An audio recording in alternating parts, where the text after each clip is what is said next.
Hello friends, இன்றைக்கான second மேட்சான CSK versus பஞ்சாபோட match ப்ரெடிக்ஷனை பற்றி பார்க்கலாம். இந்த மேட்சை பொறுத்த வரைக்கும் சிஎஸ்கேக்கு ரொம்ப இம்பார்ட்டண்டான மேட்ச். பஞ்சாபை பொறுத்த வரைக்கும் அவங்களுக்கும் இம்பார்ட்டன்ட் தான், டாப் 4 பிடிக்கிறதுனால. ஸோ ரொம்ப டஃப்பாக போக அதிக சான்ஸ் இருக்குது. பேட்டிங் பிச்சாக தான் இருக்கும். ஸோ பிளேயர்ஸை பார்க்கலாம், எப்படி இருக்காங்க, லைனப் சேஞ்சஸ் இருக்குமா அப்படிங்கிறத பார்க்கலாம். பிளேயிங் 11 பொறுத்த வரைக்கும் பஞ்சாபை பொறுத்த வரைக்கும் சேம் டீமோடு தான் போவாங்க. ஏன்னா அவங்களுக்கு இம்பேக்ட் பிளேயராக இருக்கட்டும் எல்லாருமே நல்லா பண்ணிகிட்ருக்காங்க. ஸோ நல்லா பண்ண அதிக வாய்ப்பு. சிஎஸ்கே பொறுத்தவரை சேஞ்சஸ் இருக்குமா அப்படின்னு பார்த்தா, போன மேட்ச் மிடில் ஆர்டர் ஓரளவு சப்போர்ட் பண்ணிட்டாங்க, விஜய் சங்கர் பண்ணிட்டார். ஸோ மேலே மட்டும் பெர்ஃபார்மன்ஸ் பண்ணால் டீம் செம்ம டீமு. ஸோ அதனால் சேஞ்சஸ் இருக்க வாய்ப்பில்லை, சேம் டீமோடு தான் போவாங்க. ஓகே, இந்த கிரவுண்டை பொறுத்த வரைக்கும் பஞ்சாபில் நடக்கு.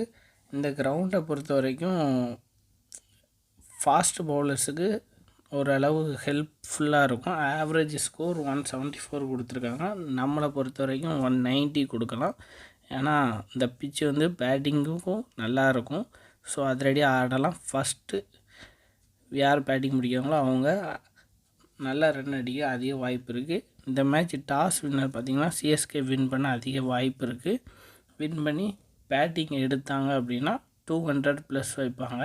பட் பவுலிங் எடுத்து நான் 160 சுருட்டு தான் அப்படின்னு நினச்சாங்கன்னா கொஞ்சம் கஷ்டம் தான் படணும்.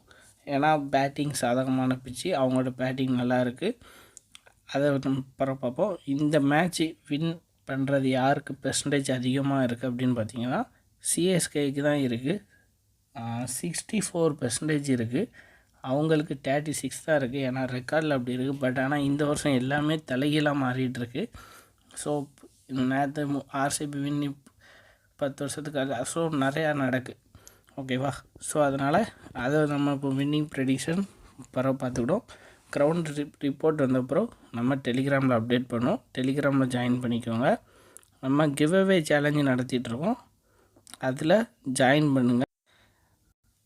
போன நம்மளோட இன்னையோட ஃபஸ்ட்டு மேட்ச்சுக்கு நான் கொடுக்கல, அதுக்கு முன்ன எல்லா தடவையும் கொடுத்துட்ருக்கேன். எல்லா தடவையும் என்னோடய டீம் தான் ஃபஸ்ட்டு வருது. அதுபோல் 2-3 தடவை என் ஃப்ரெண்ட் டீம்ஸ் அதுபோல் நிறையா பேர் எடுத்து வின் பண்ணியிருந்தாங்க. அவங்களுக்கு அமௌண்ட் சென்ட் பண்ணியாச்சு. கிவ்அவேல சேலஞ்சு ரூல் என்னென்னா, சப்ஸ்கிரைப் பண்ணியிருக்கணும், லைக் பண்ணியிருக்கணும், கமெண்ட் மஸ்ட்டாக பண்ணியிருக்கணும்.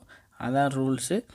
ஸோ நான் கொடுக்குற டீமைனால் போட்டு ஜாயின் பண்ணுங்கள். இல்லை நீங்களே வீடியோ பார்த்து க்ரியேட் பண்ணி டீமை ஜாயின் பண்ணுங்கள், வின் பண்ணுங்கள். உங்களுக்கு அதுக்கடுத்து ப்ரூஃப் சென்ட் பண்ணுங்கள், அனுப்பிடுவோம். லிங்க் டிஸ்கிரிப்ஷனில் இருக்குது, மறக்காமல் ஜாயின் பண்ணிடுங்க, ஓகேவா?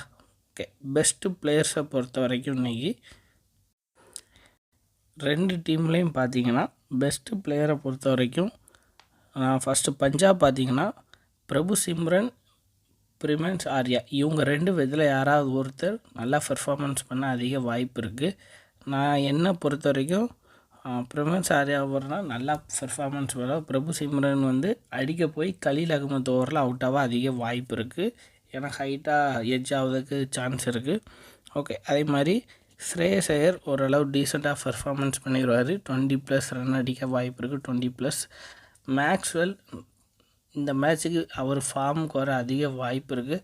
பட் அஸ்வின் ஓவரை மட்டும் தாண்டிட்டாருல, அவர் அடிக்க தான் பார்ப்பார், அவர் டிஃபென்ஸ் ஆட மாட்டார். ஸோ அவர் 14வது ஓவருக்கு அப்புறம் வந்தார்னா மேக்ஸ்வெல் கண்டிப்பாக செம்ம பெர்ஃபார்மன்ஸ் பண்ணுவார்.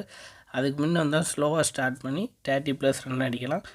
ஸ்டோனிஸை பொறுத்தவரை அவருக்கு பிடிச்ச டீம் சிஎஸ்கே தான். எப்போவும் அவர் ஃபார்மில் இல்லையோ அப்போ அவர் ஃபார்முக்கு வர வைக்க டீமே சிஎஸ்கே. ஸோ இந்த மேட்சும் அவருக்கு ரெக்கார்டு படி நல்லா இருக்குது. ஆனால் இந்த சீசனில் அவர் பெர்ஃபார்மன்ஸ் பண்ணல. நீங்கள் அவரை ட்ராப் பண்ணிட்டாலும் போகலாம். பட் ஆனால் ஒரு டீம் வேணுமா நீங்கள் ட்ரை பண்ணுங்கள். ஏன்னா அவர் நல்லா பெர்ஃபார்மன்ஸ் பண்ண அதிக வாய்ப்பு இருக்குது. அதுக்கடுத்து பவுலிங்கை பொறுத்த வரைக்கும் ஃபெர்கியூசன், ஹர்ஷ்தீப் சகலுக்கு பிறகு நீங்கள் மார்க்கோ யான்சன்னால் போய்க்கோங்க, சூப்பராக இருக்கும். 3 ஃபாஸ்ட்டு பவுலிங். ஸோ ஆனால் ஓப்பனிங்கில் விக்கெட் விழுமா அப்படின்னு பார்த்தா ஒரு விக்கெட் விழ சான்ஸ் இருக்குது. ஹர்ஷ்தீப் சிங்கா யான்சனான்னு தெரில. ஸோ அது அவங்களோட பவுலிங் எப்படி கொடுக்காரோ கேப்டன், அதை பொறுத்து இருக்குது.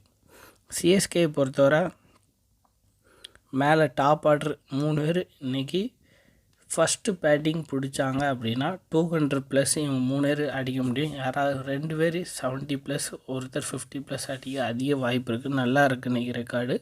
ஸோ அவங்க 3 பேத்துக்கும் நீங்கள் கேப்டன் விசி சான்ஸ் கொடுத்துக்கோங்க.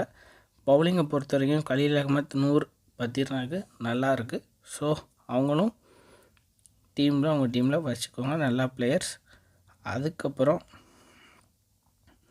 ஜடேஜா, அஸ்வின், விஜய் சங்கர் இவங்க வந்து ஜடேஜா பொறுத்த வரைக்கும் ஜடேஜா, அஸ்வின் ஒரு விக்கெட் எடுக்க அதிக வாய்ப்பு இருக்குது. விஜய் சங்கர் ஒரு 20+ ரன் அடிக்க அதிக வாய்ப்பு இருக்குது. ஓகே, ரொட்டேஷன் பிளேயரை பொறுத்த வரைக்கும் பிரபு சிம்ரன் சிங், துபே, வகைரா அண்ட் ஜடேஜா இவங்க 4 பேர் தான். வகைரா பொறுத்த வரைக்கும் பேட்டிங் மேலே வந்துட்டார்னா செம்மையாக விளையாட அதிக வாய்ப்பு. ஸோ ரொட்டேஷன் பிளேயரு நான் கொடுத்த டீம் எல்லா வீடியோலையும் பாருங்கள், நல்லா பெர்ஃபார்மன்ஸ் பண்ணிகிட்ருக்காங்க. ஸோ இந்த 4 பேர்த்துலேருந்து 2 பேர் இல்லைனா ஒருத்தர் கண்டிப்பாக நல்லா பெர்ஃபார்மன்ஸ் பண்ண அதிக வாய்ப்பு இருக்குது. கரெக்டாக ரொட்டேட் பண்ணி போடுங்க. கேப்டன் சாய்ஸ் என்ன பொறுத்த வரைக்கும் ஐயர், ரச்சின் ரவீந்திரா, மேக்ஸ்வெல், நூர் அகமது. நீங்கள் நூர் அகமது கூட நீங்கள் ட்ராப் பண்ணிவிட்டு அவருக்கு விசி சான்ஸ் கொடுத்துக்கோங்க.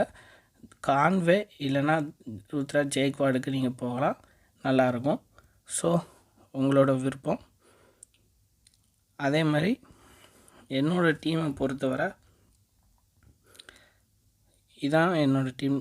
பேட்டிங்கில் 4 பேர், மேக்ஸ்வெல் மட்டும் எடுத்திருக்கேன். அடுத்து பவுலிங் 5 பேர் எடுத்திருக்கேன். நீங்கள் பவுலிங்கில் சகல், நூர் அகமத்தை ட்ராப் பண்ணிவிட்டு ஃபெர்கியூசன் ஒருத்தருக்கு போகலாம். அதுக்கடுத்து ஸ்டோனிஸ் இல்லைனா நைல் வகைராக போங்க, நல்லாயிருக்கும். இதுதான் என்னோடய டீம். மீண்டும் அடுத்த வீடியோவில் காண்போம். தேங்க்யூ.